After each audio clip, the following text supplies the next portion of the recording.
വിശദമായ വാർത്തയിലേക്ക്. ബിൽ ഷോക്കിൽ വലഞ്ഞ ജനം.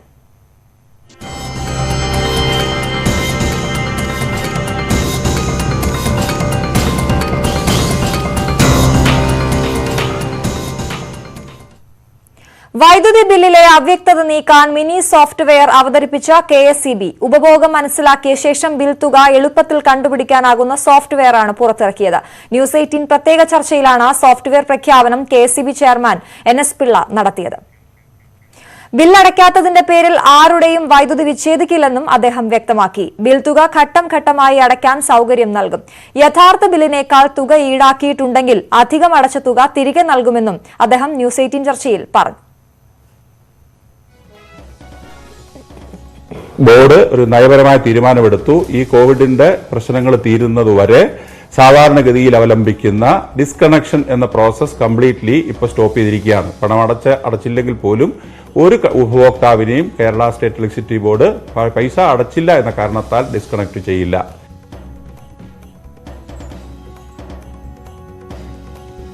കൂടുതൽ വിവരങ്ങളുമായി ഉമേഷ് ബാലകൃഷ്ണൻ ചേരുന്നു. ഉമേഷ്, വലിയ ഒരു ആഘാതത്തിൽ അല്ലെങ്കിൽ വിഷമത്തിലിരുന്ന ആളുകൾക്ക് ഒരു ആശ്വാസം പകരുന്ന വാർത്തയാണ് ഇന്നലെ ന്യൂസ് 18 പുറത്തുവിട്ടത്. മിനി സോഫ്റ്റ്വെയർ അവതരിപ്പിക്കുകയാണ് KSEB. ന്യൂസ് 18 ചർച്ചയിലാണ് പ്രഖ്യാപനമുണ്ടായത്. എന്തൊക്കെയാണ് വിശദാംശങ്ങൾ?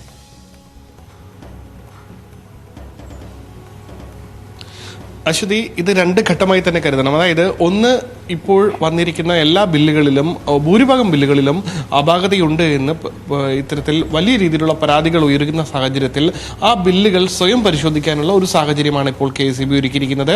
അതായത് ഇപ്പോൾ ഒരാളുടെ വീട്ടിൽ വലിയ തുക ബില്ലായി വന്നു എങ്കിൽ ആ ബില്ലിൽ അത്രയും തുക ഉണ്ടാകുമോ എന്ന് ഒരാൾക്ക് സ്വയം പരിശോധിക്കാം. അതിനുവേണ്ടിയാണ് KSEBയുടെ വെബ്സൈറ്റിൽ തന്നെ മിനി ഇലക്ട്രിസിറ്റി ബിൽ കാൽക്കുലേറ്റർ എന്ന പേരിൽ ഒരു കുഞ്ഞു സോഫ്റ്റ്വെയർ ഇത് അതിനുള്ളിൽ തന്നെ, അതായത് KSEBയുടെ സോഫ്റ്റ്വെയർ വെബ്സൈറ്റിനുള്ളിൽ തന്നെ നൽകിയിരിക്കുന്നത്. ആ കാൽക്കുലേറ്ററിൽ, മിനി കാൽക്കുലേറ്ററിൽ നമുക്ക് സാധാരണ ഒരു ഉപഭോക്താവിന് അദ്ദേഹത്തിൻ്റെ താരിഫ് എത്രയാണോ താരിഫ്, കൂടാതെ എന്താണ് പർപ്പസ് എന്ന് പറയുന്നത്, ഒന്ന് ഡൊമസ്റ്റിക് പർപ്പസ് ആകാം അല്ലെങ്കിൽ ഇൻഡസ്ട്രിയൽ പർപ്പസ് ആവാം, എന്താണെന്ന് കൊടുക്കണം. കൂടാതെ കൺസ്യൂമർ യൂണിറ്റ്, എത്ര യൂണിറ്റ് നമ്മൾ ഉപയോഗിച്ചു, ആ ഉപയോഗിച്ച യൂണിറ്റും, കൂടാതെ ഏത് ഫേസ് ആണ്, സിംഗിൾ ഫേസ് ആണോ 3 ഫേസ് ആണോ തുടങ്ങി ആ ഏത് ഫേസ് ആണെന്നും കൂടി കൊടുത്തു കഴിഞ്ഞാൽ, അത് സബ്മിറ്റ് ചെയ്ത് കഴിഞ്ഞാൽ എത്രയാണോ നിങ്ങളുടെ ബിൽ തുക എന്ന് കൃത്യമായി ഓരോരുത്തർക്കും ചെക്ക് ചെയ്യാൻ കഴിയുന്ന രീതിയിൽ ആണ് ഈ കാൽക്കുലേറ്റർ ഇപ്പോൾ സജ്ജീകരിച്ചിരിക്കുന്നത്. അതുകൊണ്ട് തന്നെ ഈ ബില്ല് അടയ്ക്കുന്നതിന് മുൻപ് വേണമെങ്കിൽ സ്വയം ഇത് കാൽക്കുലേറ്റ് ചെയ്യാം. ഇത്തരത്തിൽ സ്വയം കാൽക്കുലേറ്റ് ചെയ്ത് അപാകതയുണ്ടെങ്കിൽ പരിഹരിക്കാൻ വേണ്ടി അപേക്ഷ നൽകാം.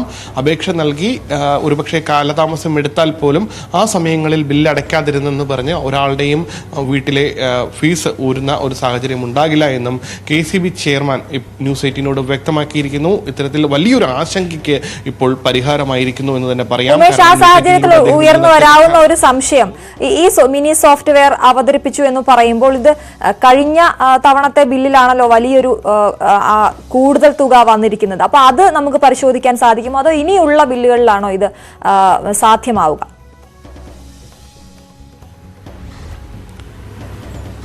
ഏത് ബില്ല് വേണമെങ്കിലും ഇതേ രീതിയിൽ പരിശോധിക്കാനാകും. കാരണം ഇതിൽ ഏത് മാസത്തെ ബിൽ എന്നുള്ള കാര്യമില്ല. അതായത് 2 മാസത്തെ ബില്ല് കാൽക്കുലേറ്റ് ചെയ്യണമോ അതോ 1 മാസത്തെ ബില്ല് കാൽക്കുലേറ്റ് ചെയ്യണമോ എന്നുള്ള കാര്യം മാത്രമേ ഇതിൽ പറയുന്നുള്ളൂ. അതുകൊണ്ട് തന്നെ നമുക്ക് മുൻപ് പറഞ്ഞ, അതായത് കഴിഞ്ഞ മാസം വന്ന ബില്ല് എടുക്കുക. ആ ബില്ലിൽ സ്വാഭാവികമായി ആ ബില്ലിൽ ഈ വിവരങ്ങളെല്ലാം ഉണ്ടാവും. അതായത് ഏതാണ് താരിഫ്, ഏതാണെന്നുള്ള വിവരം ഉണ്ടാവും. സ്വാഭാവികമായി കൂടുതൽ പേരും വീട്ടിലെ ഉപഭോഗത്തിനായിരിക്കും ഇത് ഉപയോഗിക്കുന്നത്. അതുകൊണ്ട് തന്നെ രണ്ടാമത്തെ ചോദ്യമായ പർപ്പസ്, അത് ഡൊമസ്റ്റിക് കൊടുത്താൽ മതിയാകും.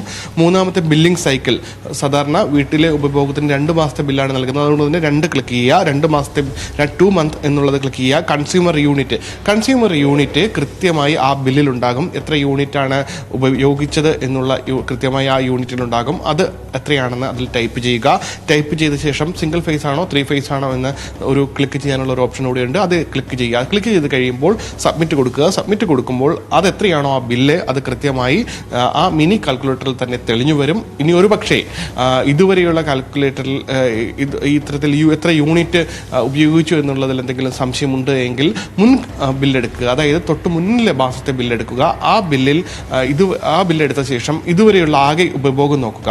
ആ ഉപഭോഗവും ആ കഴിഞ്ഞ ബില്ല് വന്നപ്പോൾ ഉണ്ടാകുന്ന ഉപഭോഗവും തമ്മിൽ കുറച്ച് കഴിഞ്ഞാൽ നമ്മുടെ ആകെ യൂണിറ്റ് ലഭിക്കും. ആ യൂണിറ്റ് ഇതിൽ എത്രയാണോ കൺസ്യൂമർഡ് യൂണിറ്റ് എന്നുള്ള ഭാഗത്ത് അത് എൻട്രി ചെയ്താൽ മതിയാകും. എൻട്രി ചെയ്യുമ്പോൾ നമുക്ക് കൃത്യമായി അതിൻ്റെ വിവരം ലഭിക്കും. ഇതാണ് KECB ഇപ്പോൾ ഉപയോഗിച്ചിരുന്ന അല്ലെങ്കിൽ ഇപ്പോൾ പുറത്തുവിട്ടിരിക്കുന്ന മിനി കാൽക്കുലേറ്റർ. ഈ കാൽക്കുലേറ്റർ ന്യൂസ് 18 പുറത്തുവിട്ടിരുന്നതുകൊണ്ട് കഴിഞ്ഞ ദിവസം രാത്രിയാണ് ന്യൂസ്. ശരി ഉമേഷ്, ഞാൻ ഉമേഷിലേക്ക് മടങ്ങിയെത്താം. ഇപ്പോൾ KECB ചെയർമാൻ NS പിള്ള തന്നെ നമുക്കൊപ്പം ടെലിഫോൺ ലൈനിൽ ചേരുകയാണ്. ശ്രീ NS പിള്ള, വലിയൊരു ആശ്വാസം നൽകുന്ന വാർത്തയാണ് ഇന്നലെ ന്യൂസ് 18 താങ്കൾ പങ്കുവച്ചത്. മിനി സോഫ്റ്റ്വെയർ അവതരിപ്പിച്ചിരിക്കുകയാണ്. ഈ ഒരു സോഫ്റ്റ്വെയറിന്റെ പ്രവർത്തനത്തെക്കുറിച്ച് വിശദീകരിക്കുകയാണെങ്കിൽ അത് എത്രത്തോളം ഉപകാരപ്പെടും? അതായത് നമ്മളിപ്പോ ഈ കൺസ്യൂമേഴ്സിന് അവരുടെ ബില്ലിനെ സംബന്ധിച്ച് വ്യാപകമായ പരാതി ഉടർന്ന പശ്ചാത്തലത്തിൽ നമ്മൾ IT വിങ്ങിനോട് അടിയന്തരമായി ഈ ബില്ല് കാൽക്കുലേറ്റ് ചെയ്യുന്ന രീതി സുതാര്യമാക്കണമെന്ന് ആവശ്യപ്പെടുകയും അവര് വളരെ വലിയ എഫർട്ട് എടുത്ത് ഇന്നലെ ഒരു ബിൽ കാൽക്കുലേറ്റർ തയ്യാറാക്കി നമ്മുടെ വെബ്സൈറ്റിൽ പ്രസിദ്ധീകരിച്ചിട്ടുണ്ട്. അത് നിങ്ങളുടെ ചാനലിലൂടെ അത് എന്തായാലും പറയാൻ എനിക്കൊരു അവസരം കിട്ടി. അതുകൊണ്ട് പക്ഷേ ഒരുപാട് ജനങ്ങളിൽ അത് എത്തിക്കാൻ കഴിഞ്ഞിട്ടുണ്ട്. ആ ബിൽ കാൽക്കുലേറ്റർ വളരെ സിമ്പിളാണ്. ഏത് ഒരു ഉപഭോക്താവിനും ഇപ്പൊ കിട്ടിയിരിക്കുന്ന ഏറ്റവും ലേറ്റസ്റ്റ് ആയിട്ട് റീഡിങ്ങിന് ശേഷം കിട്ടിയിരിക്കുന്ന ഒരു ബില്ലുണ്ട്. ആ ബില്ല് 2 മാസത്തെ ബില്ലാവാം, അല്ലെങ്കിൽ 2 മാസത്തെ കൺസംഷൻ അനുസരിച്ചുള്ള ബില്ലുകളുടെ ഉണ്ട്, 4 മാസത്തെ റീഡിംഗ് കഴിഞ്ഞവരുടെ ബില്ലുണ്ട്. അപ്പോ 2 മാസത്തെയോ 4 മാസത്തെയോ കൺസംഷൻ ആ ബില്ലിൽ രേഖപ്പെടുത്തിയിട്ടുണ്ട്. ആ ഉപഭോക്താക്കൾ ചെയ്യേണ്ടത് നിങ്ങൾക്ക് ബോധ്യമായി കാണും. നിങ്ങൾ ഇപ്പോൾ ഒരു പക്ഷേ ഈ സൈറ്റിൽ കയറി കാണും. ചോദിക്കുന്ന വളരെ ലളിതമായ 4 ചോദ്യങ്ങൾക്ക് ഉത്തരം പറഞ്ഞാൽ അവരുടെ കറക്റ്റ് ആയിട്ടുള്ള ബില്ല് കിട്ടും. അതിൽ ഒന്നാമത്തെ ചോദ്യം അവർ ഏത് വിഭാഗത്തിലെ കൺസ്യൂമേഴ്സ് ആണ് എന്ന് വെച്ചാൽ ലോ ടെൻഷൻ LTയിൽ ഒരുപാട് വിഭാഗങ്ങളുണ്ട്, 10ഓളം വിഭാഗങ്ങളുണ്ട്. അതിൽ ഡൊമസ്റ്റിക് കൺസ്യൂമേഴ്സ് ഗാർഹിക ഉപഭോക്താക്കൾ LT1A എന്ന കാറ്റഗറിയിൽ പെടുന്നവരാണ്. ആ LT1A അടിച്ചാൽ തൊട്ട് താഴത്തെ കോളത്തിൽ തന്നെ ഡൊമസ്റ്റിക് എന്ന് അടിച്ചു വരും.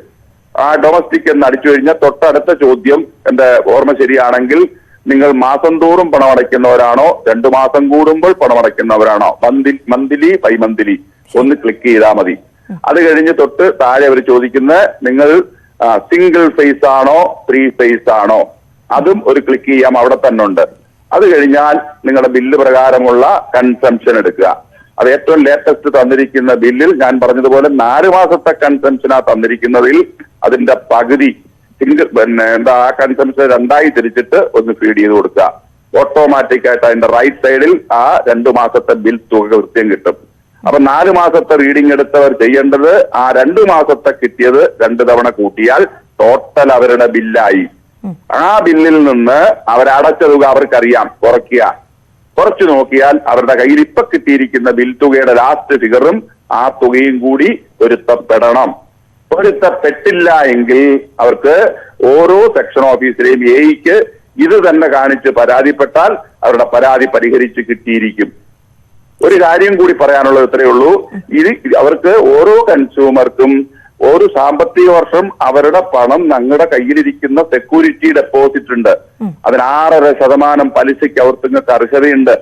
അതുകൊണ്ട് ആ പലിശ കൊടുക്കുന്നത് ഒരു സാമ്പത്തിക വർഷത്തിന്റെ ആദ്യത്തെ ക്വാർട്ടറിലാണ്.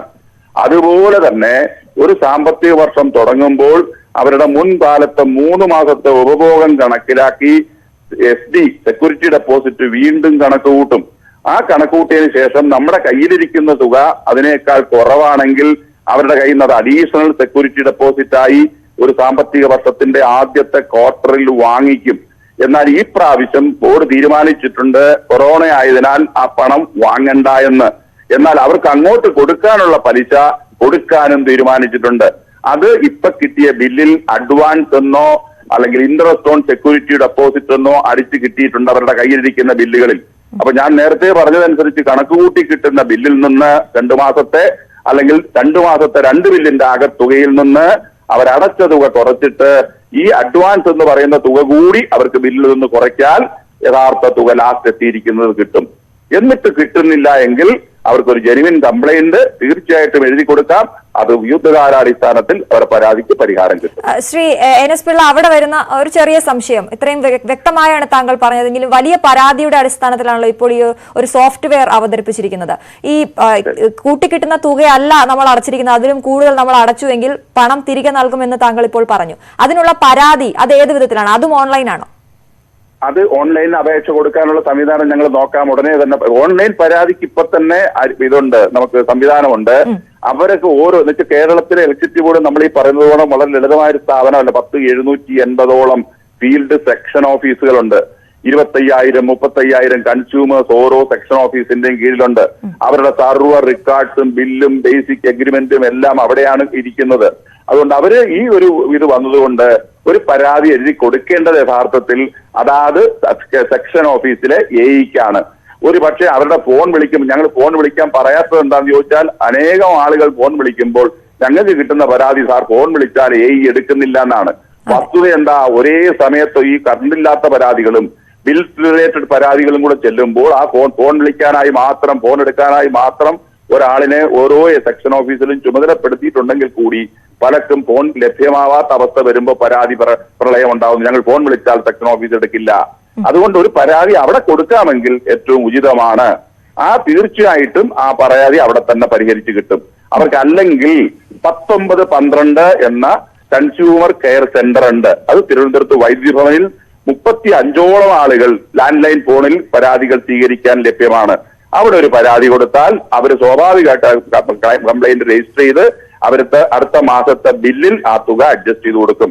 അതിനും സംവിധാനം ഉണ്ടാക്കിയിട്ടുണ്ട്. ശരി, വളരെയധികം നന്ദി ഞങ്ങളോട് പ്രതികരിച്ചതിന്.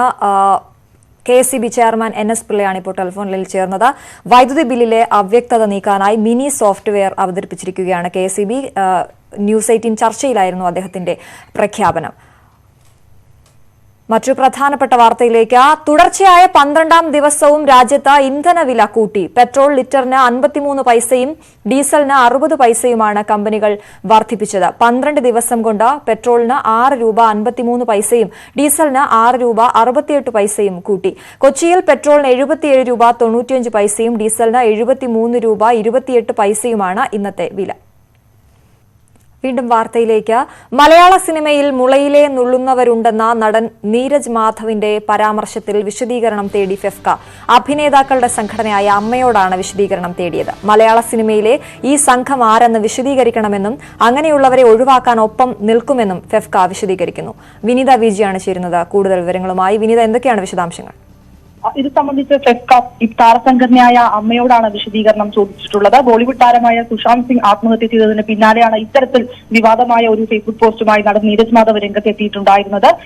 ജൂനിയർ താരങ്ങളെ ഇത്തരത്തിൽ വളരെ രീതിയിൽ അവരെ സൈറ്റിൽ ഉൾപ്പെടെ അവർക്ക് പല തരത്തിലുള്ള വിവേചനം ഏർപ്പെടേണ്ടി വരുന്നുവെന്ന അടക്കമുള്ള കാരണങ്ങളാണ് ആ ഒരു ഫേസ്ബുക്ക് പോസ്റ്റിൽ പറഞ്ഞിട്ടുണ്ടായിരുന്നത്. ഈ സാഹചര്യത്തിലാണ് ഇപ്പോൾ ഫെഫ്ക അമ്മയോട് വിശദീകരണം ചോദിച്ചിട്ടുള്ളത്. ഇങ്ങനെ ഒരു സംഘം സിനിമാ മേഖലയിൽ പ്രവർത്തിക്കുന്നുണ്ട് എങ്കിൽ അതിനെപ്പറ്റി കൂടുതൽ അന്വേഷിക്കണമെന്നും ആ സംഘം ആരാണെന്ന് വെളിപ്പെടുത്തണമെന്നും അടക്കമുള്ള കാര്യങ്ങൾ ഇതിൽ ചോദിച്ചിട്ടുണ്ട് എന്നാണ് അറിയാൻ കഴിഞ്ഞിട്ടുള്ളത്. ശരി, വിനീത വിജയാണ് കൊച്ചിയിൽ നിന്ന് വിവരങ്ങൾ നൽകിയത്. കോഴിക്കോട് ബിവറേജസ് ഔട്ട്ലെറ്റിൽ നിന്ന് മദ്യം കടത്തിയ 3 ജീവനക്കാർക്ക് സസ്പെൻഷൻ. കോഴിക്കോട് മാവൂർ റോഡിലെ ഔട്ട്ലെറ്റ് തുറന്നാണ് 3.5 ലക്ഷം രൂപയുടെ മദ്യം കടത്തിയത്. ജീവനക്കാരായ T Mohanachandran, CK Vinod Kumar, T Nikhil എന്നിവരെയാണ് സസ്പെൻഡ് ചെയ്തത്. S വിനേഷ് കുമാറാണ് വിവരങ്ങളുമായി ചേരുന്നത്. വിനേഷ്, വിവരങ്ങൾ.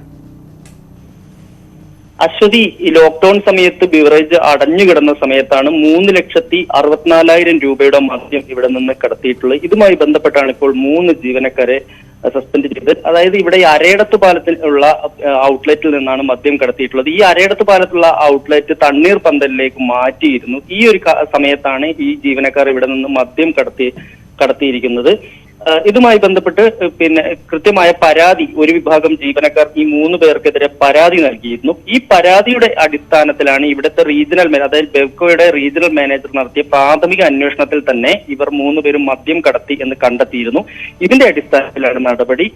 എന്തായാലും ഇത് പുറത്ത് അമിതമായ വിലക്ക് ഈ മദ്യം വിൽപ്പന നടത്തി, അത് ലോക്ക്ഡൌൺ കാലയളവിൽ തന്നെ വിൽപ്പന നടത്തിയത് ഉൾപ്പെടെ ഇവരുടെ പേരിൽ വരുന്ന സാഹചര്യത്തിൽ സസ്പെൻഷൻ മാത്രമായിരിക്കില്ല, തുടർന്ന് മറ്റുള്ള രീതിയിൽ ഇവർക്കെതിരെ കേസ് എടുക്കാനുള്ള ഒരു സാധ്യത കൂടി കാണുന്നുണ്ട്. അശ്വതി. ശരി, വിനേഷ് കുമാറാണ് വിവരങ്ങൾ നൽകിയത്. അതിരുവിടുന്ന ചൈന.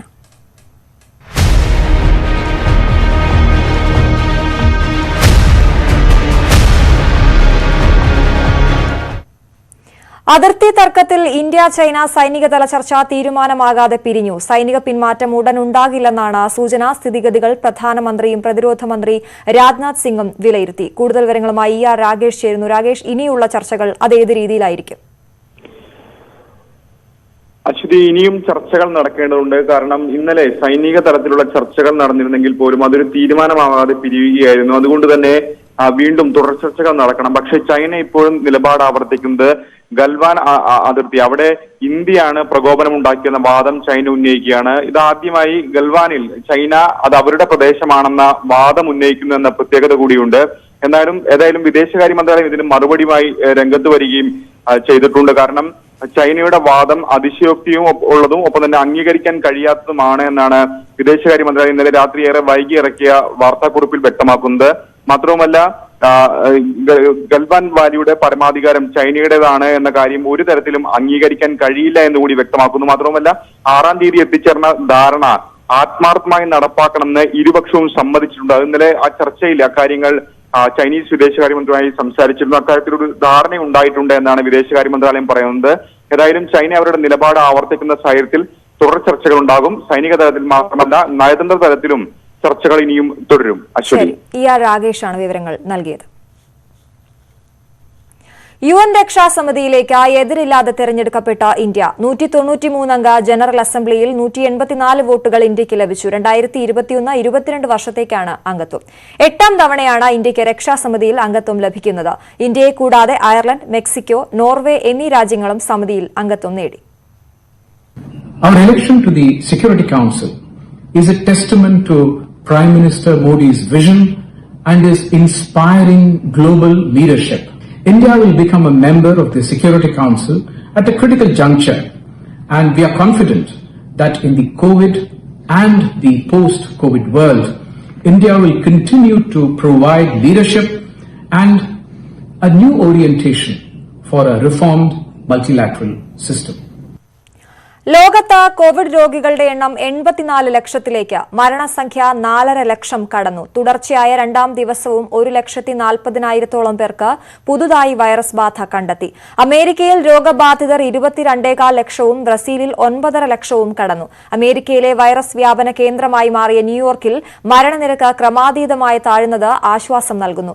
എന്നാൽ രാജ്യം ഇപ്പോഴും 1ാം ഘട്ട വൈറസ് വ്യാപനത്തെയാണ് നേരിടുന്നതെന്ന് ആരോഗ്യ വിദഗ്ധർ ചൂണ്ടിക്കാട്ടി.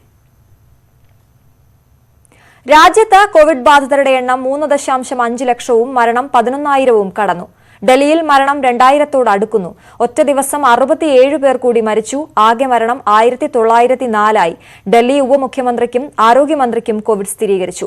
2,414 പോസിറ്റീവ് കേസുകൾ കൂടി കണ്ടെത്തി. മഹാരാഷ്ട്രയിലും തമിഴ്നാട്ടിലും ഗുജറാത്തിലും സ്ഥിതി ഗുരുതരമായി തുടരുകയാണ്.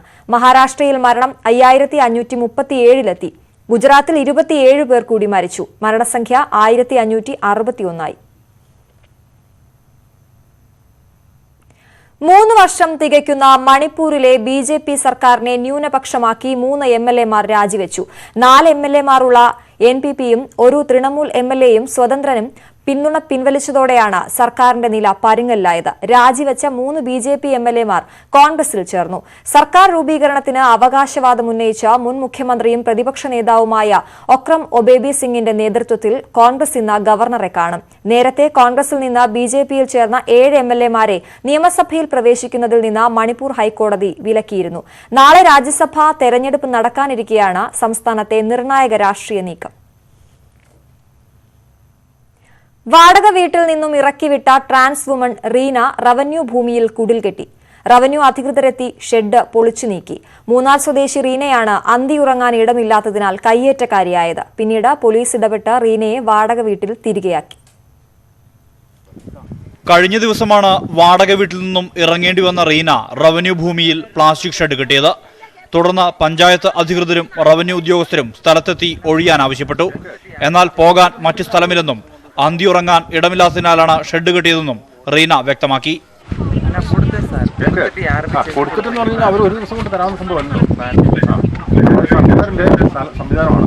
സർക്കാരിന്റെ സംവിധാനം എന്ന് പറഞ്ഞാൽ ചില ഫോർമാലിറ്റീസ് ഉണ്ട്. അവർക്കത് നിയമപരമായിട്ട് അതനുസരിച്ച് അവർ ചെയ്യും. எழுதி கொடுத்தேன். வாடகை வீட்டுல கொண்டு போய் எஸ்ஐ விட்டாரு. அப்ப வாடகை வீட்டுல விட்டப்ப அந்த அம்மா என்ன சொல்லிட்டாங்க, போய்க்கோன்னு சொல்லிட்டாங்க. எங்க சார் போயிருக்க முடியும்? ഒരു ദിവസം കൊണ്ട് പരിഹാരമുള്ള വിഷയമല്ല ഇത്. அது வரைக்கும் நான் அவங்க கொடுக்குற வரைக்கும் நான் ഇരുന്നിട്ട് അല്ലാതെ അതിന് സർക്കാർ ഭൂമി കയറി വീട് വെച്ചാൽ അത് സാധ്യമായ നടപടിയല്ല. മറ്റൊരിടം കിട്ടുന്നതുവരെ ഇവിടെ തുടരാൻ അനുവദിക്കണമെന്ന് ഇവർ ആവശ്യപ്പെട്ടെങ്കിലും റവന്യൂ ഭൂമിയിൽ തുടരാൻ കഴിയില്ലെന്ന് അധികൃതർ നിലപാടെടുത്തു. തുടർന്ന് ഉദ്യോഗസ്ഥർ ഷെഡ് പൊളിച്ചു നീക്കി. ഇതോടെ പോലീസ് ഇടപെട്ട് വീണ്ടും വാടക വീട്ടിലേക്ക് അയക്കുകയായിരുന്നു. എസ്റ്റേറ്റ് തൊഴിലാളിയുടെ മകളായ റീനയെ അച്ഛന്റെ മരണശേഷം എസ്റ്റേറ്റിൽ കയറാൻ അനുവദിക്കാത്ത സാഹചര്യത്തിലാണ് വാടക വീട്ടിൽ കഴിയേണ്ടി വന്നത്. ന്യൂസ് 18 മൂന്നാർ. ലോക്ഡൌൺ കാലത്തെ പ്രതിസന്ധി മറികടക്കാൻ മീൻ വിൽക്കാൻ ഇറങ്ങിയിരിക്കുകയാണ് ഗുരുവായൂർ സ്വദേശിയായ ഹൃത്തിക് എന്ന +2 വിദ്യാർത്ഥി. 10ാം ക്ലാസ്സിൽ മുഴുവൻ വിഷയങ്ങൾക്കും A+ഉം +1ന് 96% മാർക്കും വാങ്ങിയ മിടുക്കനാണ് സൈക്കിളിൽ മീൻകുട്ടയും പേറി കച്ചവടം നടത്തുന്നത്.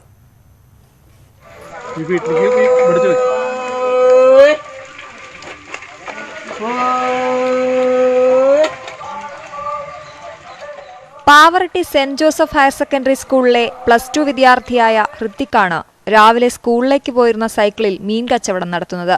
ഗുരുവായൂർ കണ്ടാണശ്ശേരി ഊട്ടുമഠത്തിൽ ഹരീഷിന്റെയും ഷൈജിയുടെയും മകനാണ് ഹൃത്തിക്. കൂലിപ്പണിക്കാരനായ അച്ഛനും കടയിൽ ജോലിക്ക് പോയിരുന്ന അമ്മയ്ക്കും ലോക്ഡൌൺ ആയതോടെ തൊഴിലില്ലാതായി. ഈ സാമ്പത്തിക പ്രതിസന്ധി മറികടക്കാനാണ് ഹൃത്തിക് മീൻ വിൽക്കാൻ ഇറങ്ങിയത്. അച്ഛനും അമ്മയ്ക്കും ജോലിയിലുണ്ടായി. അപ്പം അങ്ങനെ കുറച്ച് ബുദ്ധിമുട്ടും ഒക്കെ വന്നപ്പോൾ പിന്നെ ലോക്ക്ഡൗൺ സമയം വെറുതെ കളയായിരുന്നു. അപ്പോൾ ആ സമയത്താണ് ഇങ്ങനെ ഒരു കാര്യം തോന്നിയത്. വേറെ ഒന്നും ആലോചിച്ചപ്പോൾ അങ്ങനെ ശരിയായിട്ട് തോന്നിയില്ല. പിന്നെ ഇത് കുറച്ച് മാർക്കറ്റ് ഉണ്ടെന്ന് തോന്നിയപ്പോൾ ഇത് ചെയ്യാമെന്ന് വിചാരിച്ചതാണ്. പിന്നെ ചെയ്തു തുടങ്ങിയപ്പോൾ അത്യാവശ്യത്തിന് കച്ചവടമൊക്കെ കിട്ടി. അപ്പോൾ പിന്നെ തുടരാമെന്ന് വിചാരിച്ചു. മീനുമായി പോകുന്നത് കണ്ടപ്പോൾ വിഷമം തോന്നിയ അമ്മ വിലക്കിയെങ്കിലും ഹൃത്തിക് പിന്മാറിയില്ല. അച്ഛൻ ഡ്രൈവറാണ്, ചേച്ചി ഡിഗ്രിക്ക് പഠിക്കുന്നു. അതിന് മോനെ നല്ല നിലയിൽ പഠിപ്പിച്ച് നല്ല രീതിയിൽ ആവണം എന്ന് ആഗ്രഹമുണ്ട്. അതിനനുസരിച്ച് പഠിക്കുന്ന കുട്ടിയാണ്. ഇനി അങ്ങനെ സിവിൽ സർവീസാണ് ഈ മിടുക്കന്റെ ലക്ഷ്യം. അതിനായുള്ള ആത്മവിശ്വാസത്തിന്റെ തിളക്കം ഹൃത്വികിന്റെ മുഖത്തുണ്ട്. ന്യൂസ് 18 ഗുരുവായൂർ.